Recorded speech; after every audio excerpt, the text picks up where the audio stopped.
온 천지 창조하시던 그 말씀 힘이 있어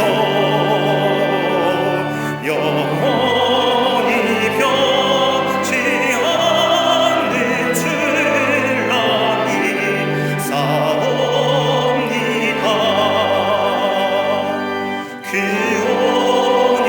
온유하신 주 음성 날 불러드시고 그 품에 품어 주시니 나 찬송합니다.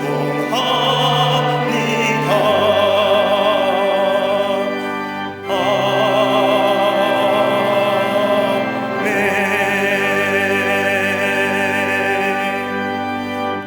오늘 성경 말씀은 예레미야 애가 3장 18절에서 26절까지입니다. 스스로 이르기를 나의 힘과 여호와께 대한 내 소망이 끊어졌다 하였도다. 내 고초와 재난 곧 쑥과 담즙을 기억하소서. 내 마음이 그것을 기억하고 내가 낙심이 되오나 이것을 내가 내 마음에 담아 두었더니 그것이 오히려 나의 소망이 되었사옴은 여호와의 인자와 긍휼이 무궁하심으로 우리가 진멸되지 아니함이니이다. 이것들이 아침마다 새로우니 주의 성실하심이 크시도소이다. 내 심령에 이르기를 여호와는 나의 기업이시니 그러므로 내가 그를 바라리라 하도다. 기다리는 자들에게나 구하는 영혼들에게 여호와는 선하시도다. 사람이 여호와의 구원을 바라고 잠잠히 기다림이 좋도다. 아멘.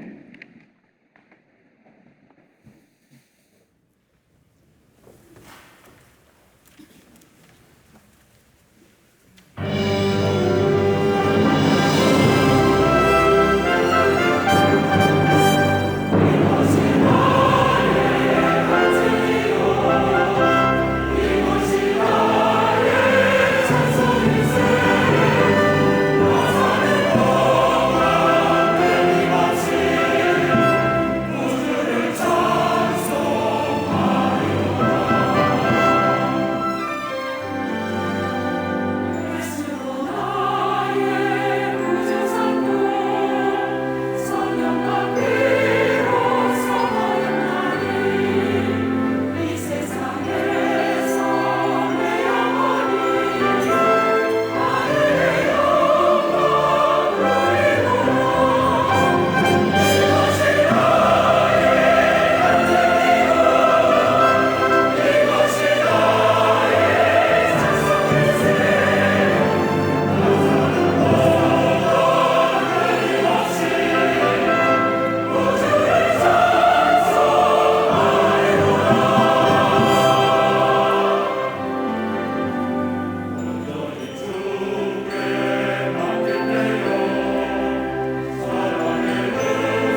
갈릴리 성가대와 오케스트라의 귀한 찬양에 감사합니다. 은혜 받았습니다. 고맙습니다.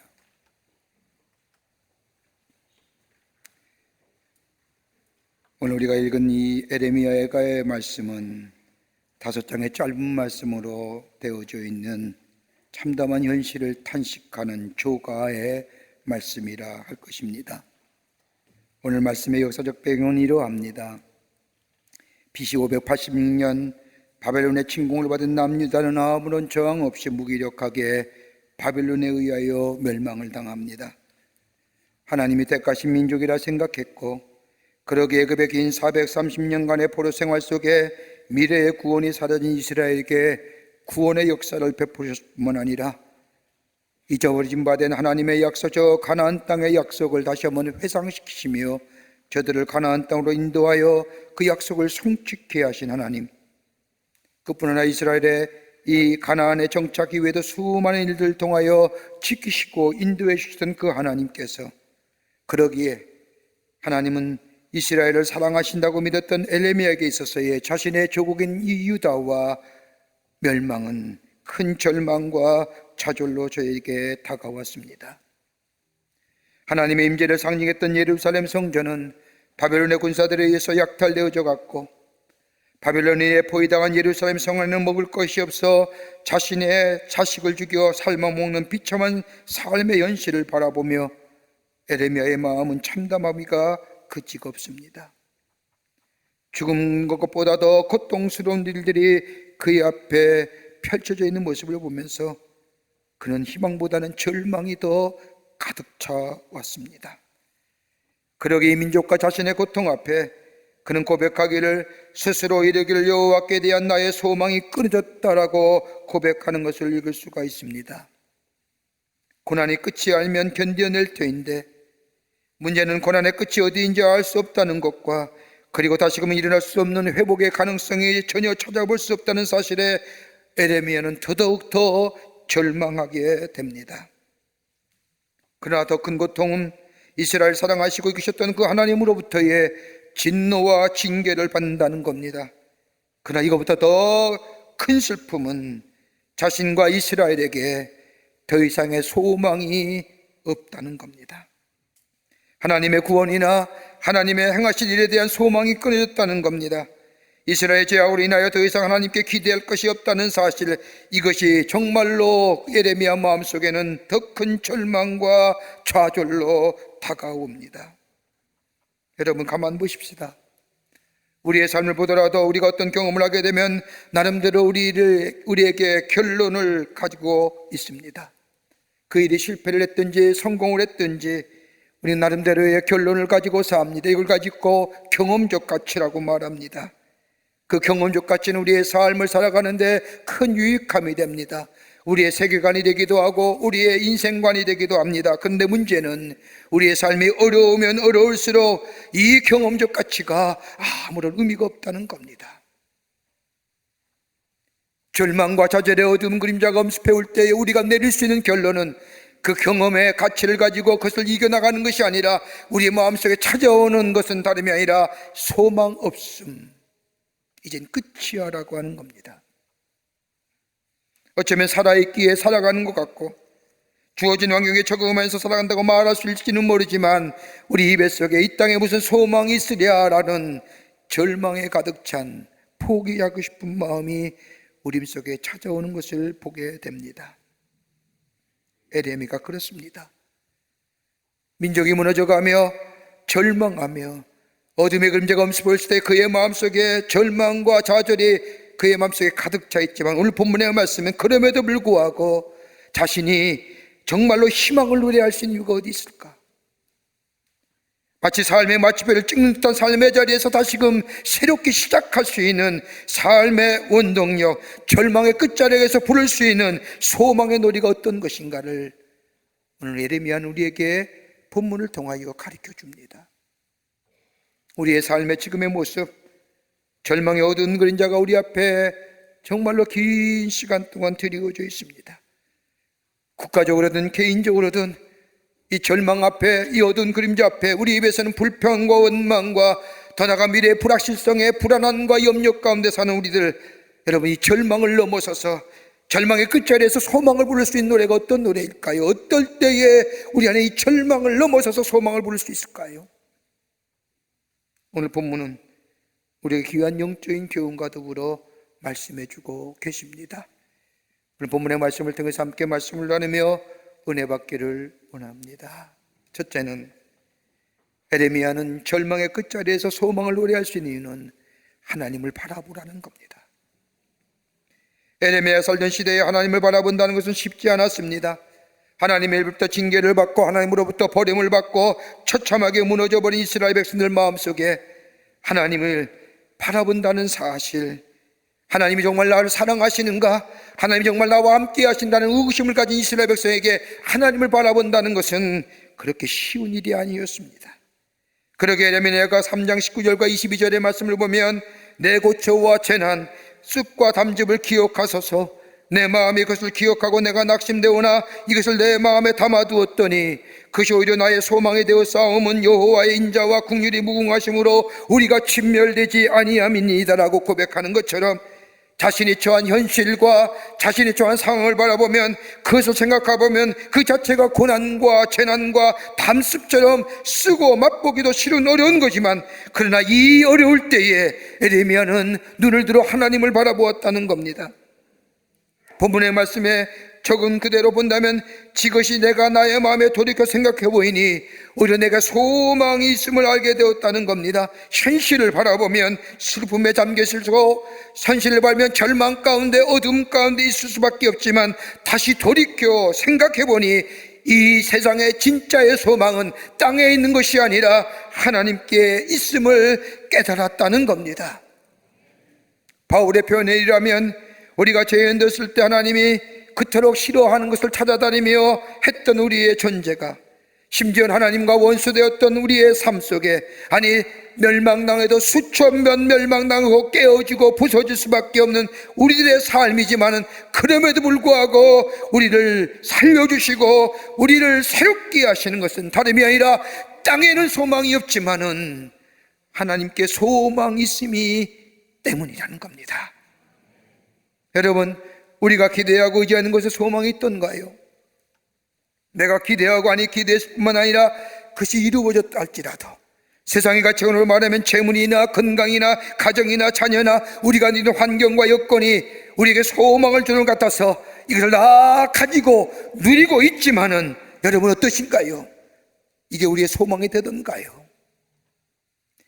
욥처럼 하루아침에 사라질 신기루 같은 건 아닌가요? 이것은 내 지식과 경험을, 내 인생을 걸고 살았지만 이것이 하나씩 무너져갈 때에, 내가 계획한 것들이 무너져갈 때에, 내가 기대한 것들이 무너져갈 때에 우리 느끼는 게 뭐야? 아, 이거 소망이 아니구나, 이 세상에 소망이 없구나라는 것이 찾아온다는 겁니다. 그럼에도 불구하고 우리가 아직도 진멸되지 않고 심판받지 않고 살아있다는 것은, 진정한 소망은 이 땅의 것이 아니라 내가 소유하고 누리고 내가 가지고 있는 것으로 내 소망이 아니라, 진정한 소망은 하나님께 있다는 것을 에레미야는 발견했다는 겁니다. 여러분, 성경의 말씀을 보십시오. 이스라엘 하나님을 대적하는 일이 너무나 많았습니다. 그럼에도 진멸되지 않고 오늘까지 오셨던 것은 정말로 하나님이셨다는 사실, 그러기에 에레미야는 성경 곳곳에 하나님이 소망이 된다는 말씀을 곳곳에 우리에게 하고 계십니다. 오늘 에레미야가 3장 31절의 말씀을 보십시오. 하나님 우리에게 소망이 되시는 이유를 얘기합니다. 이는 주께서 영원하도록 버리지 아니하실 것임이기에, 하나님은 우리를 버리지 않는 분이기에 우리의 소망이 되어 주신다는 겁니다. 더 나아가 에레미야 3장 32절의 말씀을 보면, 그가 비록 근심하게 하시나 그의 풍성한 인자하심에 따라 긍휼히 여기실 것임입니다. 하나님의 긍휼하심과 자비하심이 있기에 비록 우리의 삶에 절망케 하는 일들이 있다 할지라도 하나님의 긍휼과 자비하심이 있기에 우리는 멸망하지 않을 거라는, 그러기에 하나님께 소망이 있음을 고백합니다. 더 나아가 에레미야 3장 33절의 말씀을 보면, 주께서 인생으로 고생하게 하시며 근심하게 하심은 본심이 아니십니다라고 하는 말씀처럼, 우리 하나님 우리의 삶을 아름답고 복된 삶으로 살아가기를 원하시는 하나님이기에 땅의 것은 쉬이 무너진다 할지라도 하나님께 소망을 두는 하나님의 사랑이, 하나님이 우리를 원하시는 일이 우리의 삶에 아름답고 복된 삶으로 살아가길 원하시는 그 하나님이시기에 하나님께 소망을 둔다는 겁니다.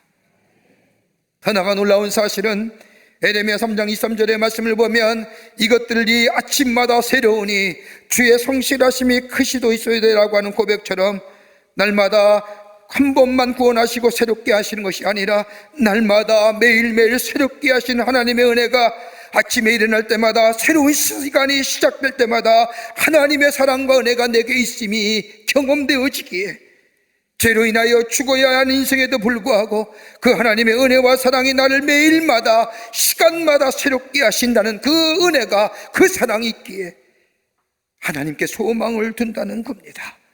나에게는 소망이 찾아볼 수 없지만 때마다 시마다 나를 새롭게 하시는 하나님, 저녁마다 절망과 좌절에 눈물바다 되어 내 침상을 적시지만은 그러나 아침에 이럴 때에 새롭게 하시는 하나님의 자비와 긍휼하심이 나를 덧입혀 주시기에 내가 새로운 생명을 주시는 그 하나님의 사랑하심이 내게 소망이 되기에 그 하나님을 바라본다는 겁니다.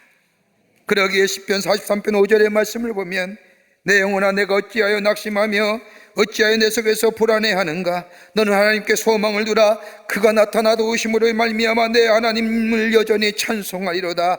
세상에 소망 두지 말고 하나님께 소망을 두라는 겁니다. 여러분, 우리가 아무것도 알 수 없다고 하는 그 순간에도 우리가 할 수 있는 게 뭘까요? 하나님을 바라볼 수는 있지 않습니까? 세상이 다 무너진다 할지라도 우리가 할 수 있는 것이 하나님을 생각할 수는 있지 않습니까? 에레미야는 삶의 곤고함과 삶의 어려움 가운데서도 하나님을 묵상하며 땅의 것을 볼 때는 절망하고 좌절하지만 하나님을 바라보며 하나님께 소망을 두게 될 때에 그에게 새로운 생명의 역사가 펼쳐진 것을 보게 됩니다.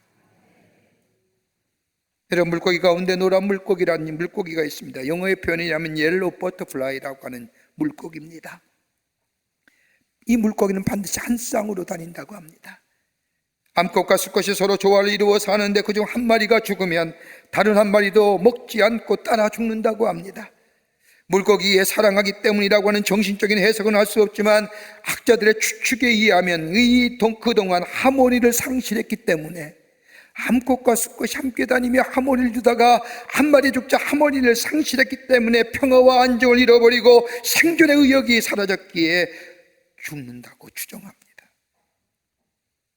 여러분, 이기와 절망은 뭘까요? 하나님과 조화를 이루는 겁니다. 하나님과의 화합을 이루는 기회입니다. 하나님 앞에 나아가는 기회요, 하나님을 바라보게 하는 기회요, 하나님께 다시 한번 소망을 주는 기회요. 이러할 때에 우리 하나님은 새로운 생명으로 우리의 삶을 인도하여 주십니다. 두 번째는 하나님께 기도하라는 겁니다.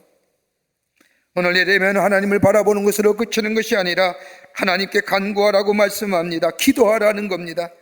말씀이 길어서 함께 읽지는 못했지만 오늘 예레미야가 3장 28절부터 30절의 말씀을 보면 혼자 앉아서 잠잠해 할 것은 주께서 그것을 그에게 메우셨음이라. 그대의 입을 땅에 티끌에 댈지어다. 혹시 소망이 있을지로다. 자기를 치는 자에게 뺨을 돌려대어 치욕을 베풀지어다. 이 본문 말씀을 가면 잘 이해가 안 됩니다만은 유진 피터스 목사님이 쓴 메시지란 성경을 보면 이렇게 적고 있습니다. 삶이 힘겹고 짐이 무거울 때 홀로 있어라. 침묵 속으로 들어가라. 바닥에 엎드려 기도하여라. 캐묻지 말라. 다만 나타날 소망을 기다려라. 고난으로부터 달아나지 말라. 정면으로 맞서라. 우리에게 최악의 상황에는 없다. 절망과 슬픔 그리고 좌절가져 되는 문제 앞에 에레미야는 세상의 것이나 사람의 것에 달려간 것이 아니라 하나님 앞에 나아가 기도했다는 겁니다. 하나님 앞에 간구했다는 겁니다. 여러분, 절망과 슬픔 그리고 고난이 내 삶에 덮쳐올 때 우리가 할 일이 어떤 일이 있을까요? 적어도 하나님의 부르심을 받아서 하나님의 백성된 우리들의 삶, 하나는 하나님의 사람이요 하나님의 백성이요 하나님 나라의 권세 맡은 자라고 외쳤던 우리의 삶, 고난과 절망과 어려움이 우리한테 찾아올 때 우리가 해야 할 일이 어떤 것일까요? 기도하는 겁니다. 인간의 방법으로 해결하는 것이 아니라 전능하신 하나님 앞에 그 문제를 가지고 나아가 기도하는 겁니다. 그 문제가 어떤 것인 간에 하나님 앞에 가지고 나아가 기도하는 겁니다. 기도해야만 한다는 겁니다. 여러분, 고난과 시련의 때 어떤 자세로 기도하는 겁니까? 그 고난과 시련이 내게 왜 왔느냐 묻지 말고 하나님이 행하신 대로 순종하며 돌이켜 처음의 자리에 서러가라는 겁니다. 고난을 면하고 몸부림치지 말고 겸손과 절대 순종의 자세로 하나님의 긍휼과 자비하심을 구하라는 겁니다. 여러분, 어떤 기도가 가장 귀한 기도일까요? 내 소원이, 내 원하는 것이 이루어졌다, 내 목적이 이루어졌다, 이것이 기도의 응답이다라고 하면 여러분, 그것이 가장 좋은 기도일까요? 아닐 겁니다. 여러분, 세리와 저 바리새인의 기도 아시지 않습니까? 바리새인은 자기 한 것에 대하여 자랑하며 하나님 앞에 기도하듯이 했지만 세리는 뭐예요?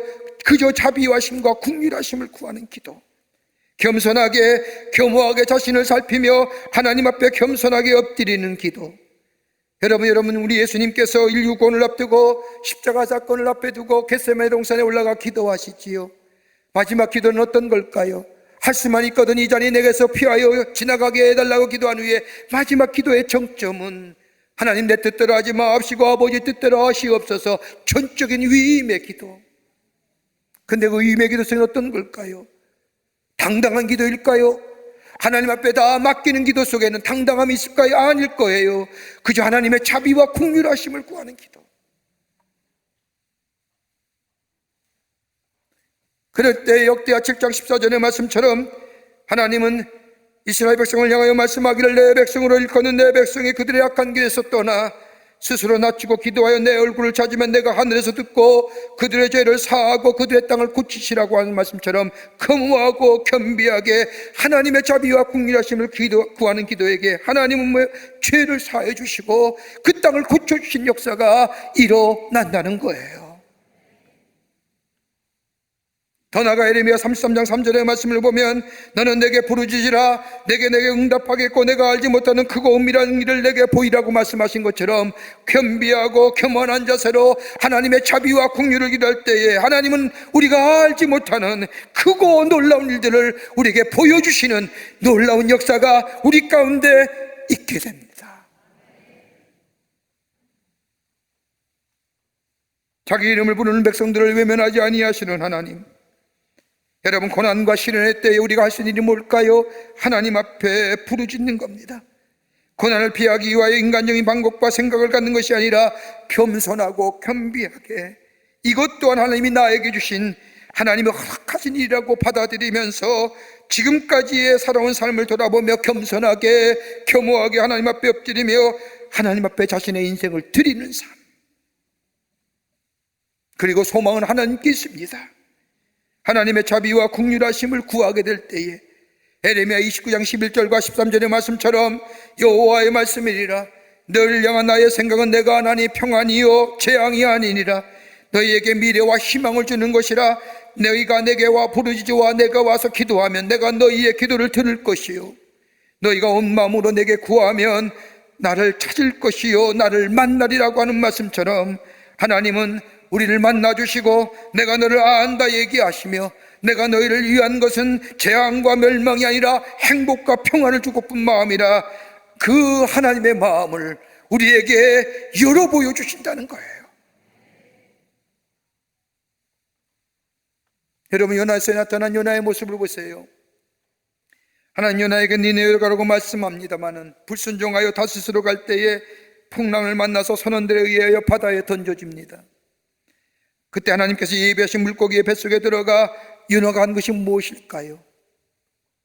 여러분, 성경 말씀을 읽어보면 요나가 한 것, 그 큰 물고기에 들어가 그 썩어지는 냄새들, 온갖 잡다한 구렁텅이들, 도무지 숨을 쉴 수 없는 숨 막히는 그곳에서 요나가 할 일이 뭘까요? 성경 말씀을 보면 그는 하나님 앞에 겸비해서 하나님 앞에 겸손하여 하나님 앞에서 자신을 돌아봤다는 겁니다.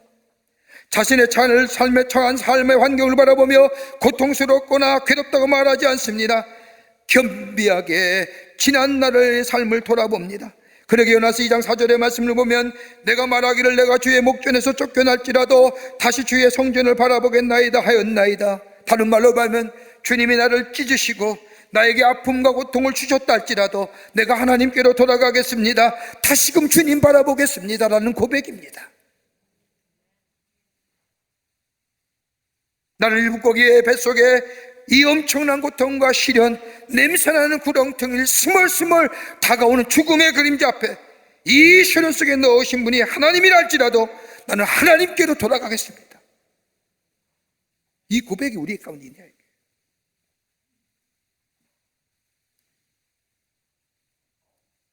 그러면서 요나는 고백하지 않습니까? 요나서 2장 9절의 말씀을 보면 나는 감사하는 목소리로 주께 제사를 드리며 나의 소원을 주께 갖겠나이다. 구원은 여호와께 속하였나이다. 내가 지나온 삶을 살아온 시간들 보면 내 삶이 어떠한 삶인지 압니다. 나를 돌아보는 겁니다. 세상을 탓하고 다른 사람을 원망하기 전에 고난과 시련의 때 하나님이 우리에게 주시는 말씀, 내가 어떤 자였는지, 내가 어떤 삶을 살았는지, 내가 어떤 존재였는지. 그러면서 결론은 뭐예요? 구원은 주께 있습니다. 구원해달라는 것이 아닙니다. 나의 죽고 사는 것 주님께 있습니다. 주님은 나를 높이시기도 하고 낮추시기도 하며 부하게도 하고 가난하게도 하시는, 나를 주저앉게도 하시고 일으켜 세우시는 것 다 주님입니다. 이 고백이 요나의 입에서 나오게 될 때에 요나는 물고기 뱃속에 나와 새로운 기회가 열려진 것을 보게 됩니다. 원망과 불평보다는 하나님 앞에 살아온 지난 날들을 돌이켜보면서 하나님이 약속했던 것, 다시금 하나님의 사람으로 하나님의 부르심으로 합당한 인생을 살겠다고 이 에레미야의 고백, 하나님 앞에 기도하는 자, 이 민족을 구원하소서, 이 백성을 구원하소서가 아니라 나를 돌아보며 하나님의 사람으로 하나님께 약속했던 인생으로 다시금 내가 살겠습니다라고 하나님 앞에 기도하는 자들 때 그의 인생의 새로운 미래가, 새로운 생명의 역사가 열려졌던 것을 보게 됩니다. 이 기도하는 거예요.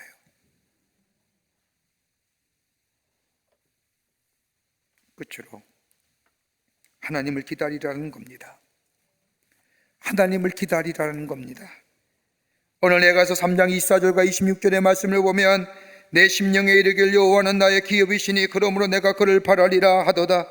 기다리는 자들에게나 구하는 영혼들에게 여호와는 선하시도다. 사람이 여호와의 구원을 바라고 잠잠히 기다림이 좋도다라고 얘기합니다. 사람이 여호와의 구원을 바라고 잠잠히 기다림이 좋도다. 여기서 좋다라고 하는 말은 히브리어로 토블리라고 말하는데 이 말의 뜻은 선하다, 좋다, 아름답다, 그것이 정답이다. 이 말을 한꺼번에 물어보면 세상을 기다리는 것이 아니라 하나님을 기다리는 것이 선하고 좋도다, 그것이 정답이다. 하나님을 사모하고 기다리는 거예요. 그러면서 에레미야는 하나님을 사모하며 기다리는 이유를 이렇게 얘기합니다. 하나님이 나의 기업이 되어 주신다는 겁니다. 원문대로 말하면 하나님만이 내가 살아갈 수 있는 근거가 되며 하나님만이 나의 인생의 참된 소망이 되기 때문에 하나님을 기다린다는 겁니다. 그 어떤 것에 소망 없기에 하나님이 베푸시는 은혜를 기다린다는 겁니다. 응답하실 때까지 기다리며 하나님을 기다리는 삶, 이게 신앙이 있다는 겁니다. 절대 신앙의 삶. 그 이유가 뭐예요? 에레미야가 3장 37절과 38절의 말씀을 보면 주의 명령이 아니면 누가 이것을 능히 말하여 이루게 하실 수 있으랴. 화와 복이 지존자의 입에서 나오지 아니하느냐. 인간의 생사업이 한나라의 흥함과 쇠함이 하나님께 있다는 거예요.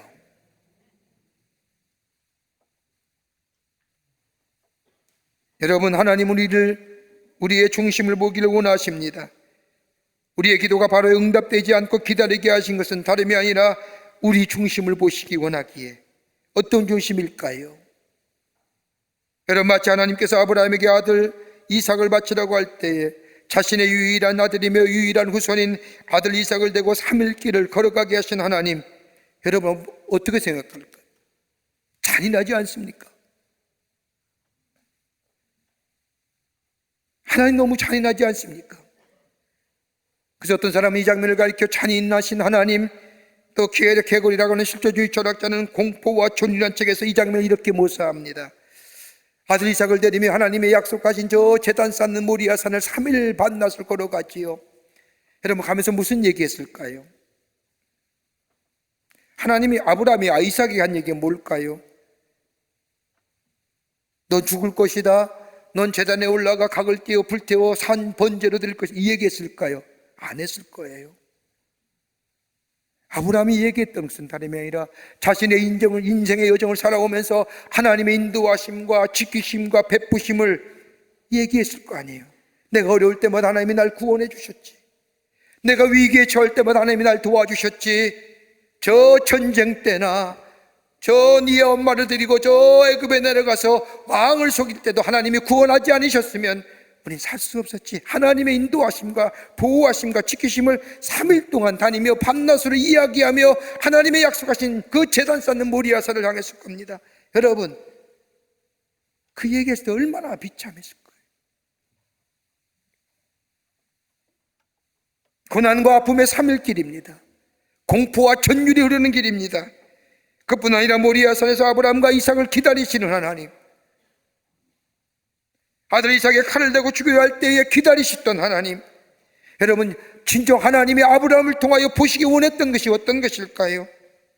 무엇이기에 하나님은 아브라함의 자신의 아들 이삭을 죽이려고 칼을 대는 순간까지 기다리신 이유가 어디에 있었을까요? 아니 무엇 때문에 기다렸을까요?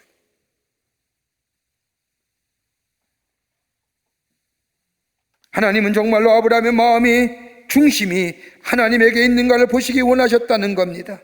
아들을 사랑하는 것보다 나를 더 사랑하느냐, 아브라함의 마음의 중심을 우리 하나님이 보시기 원하셨다는 겁니다.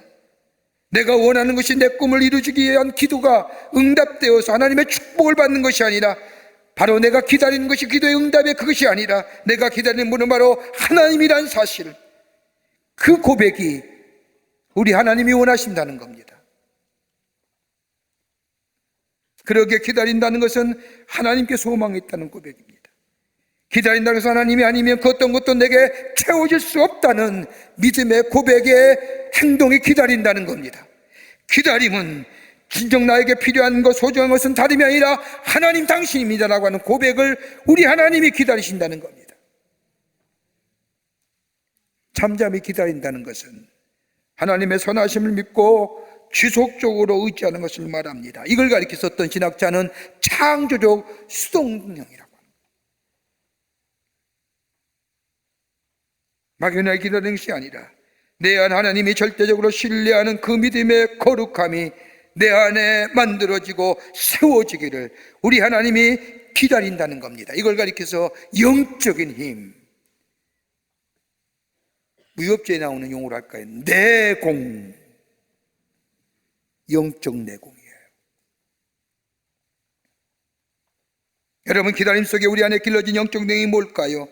여러분 기다린다면 얼마나 지루하고 답답하고 얼마나 어렵습니까? 그런데 기다릴 때에 우리 안에 길러진 영적인 힘은 우리가 하나님의 응답을 기다리는 것보다 우리 하나님이 우리를 기다린다는 것을 깨닫게 된다는 거예요. 우리가 하나님의 응답을 기다리는 것이 아니라 우리가 인내하며 참고 어려운 때도 기다리게 될 때 우리 마음속에 깨달아진 것이 뭐냐? 다름이 아니라 하나님이 나를 기다리신다는 사실이에요.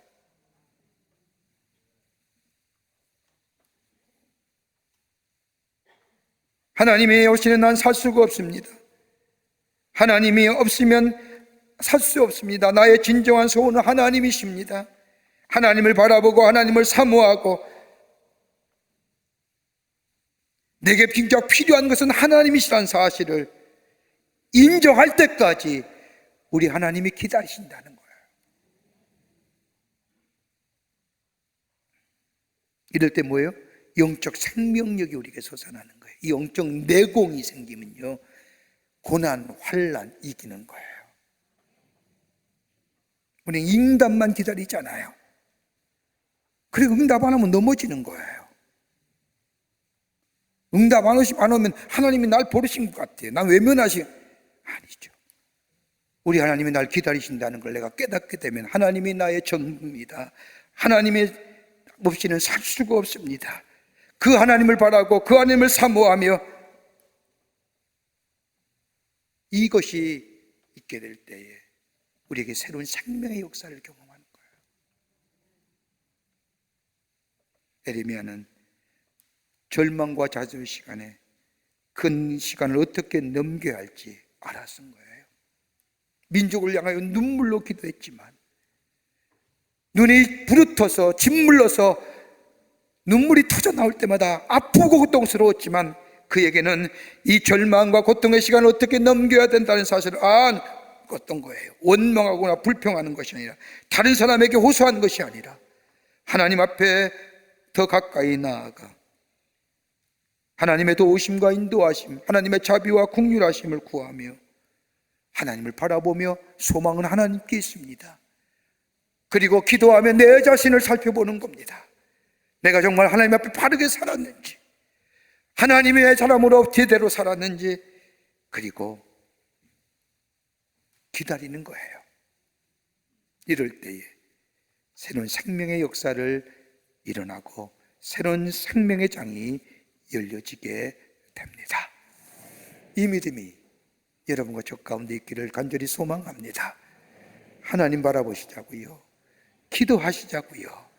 그리고 기다리는 자 될 때에 우리 안에 새로운 생명의 역사, 한 번도 이제껏 경험하지 못한 창조의 역사가 우리 안에 있어질 때 될 줄 믿습니다. 이런 믿음의 소유자 되시기를 주의 이름으로 축원합니다. 하나님 감사합니다. 저희들 사랑하시고 지키신 은혜 감사합니다. 하나님의 은혜와 자비와 사랑과 긍휼하심이 얼마나 큰지, 잊어버릴 때가 얼마나 많은지요. 어둠의 그림자가 스멀스멀 우리의 삶 속에 다가올 때마다 절망하며 좌절하며 울부짖었던 우리의 모습들, 세상에 보는 것을 잊어버리며 안타까워했던 우리의 모습들, 이제는 돌이켜 하나님께 소망을 두며 하나님을 바라보며 하나님 앞에 엎드려 기도하며 그리고 기다릴 줄 아는 저희들의 믿음이 되어 새로운 생명 창조의 역사를 경험하는 하나님의 백성들을 되게 도와 주시옵소서. 성령이 도우실 줄 믿으며 예수님의 이름으로 기도하옵나이다. 아멘. 조신아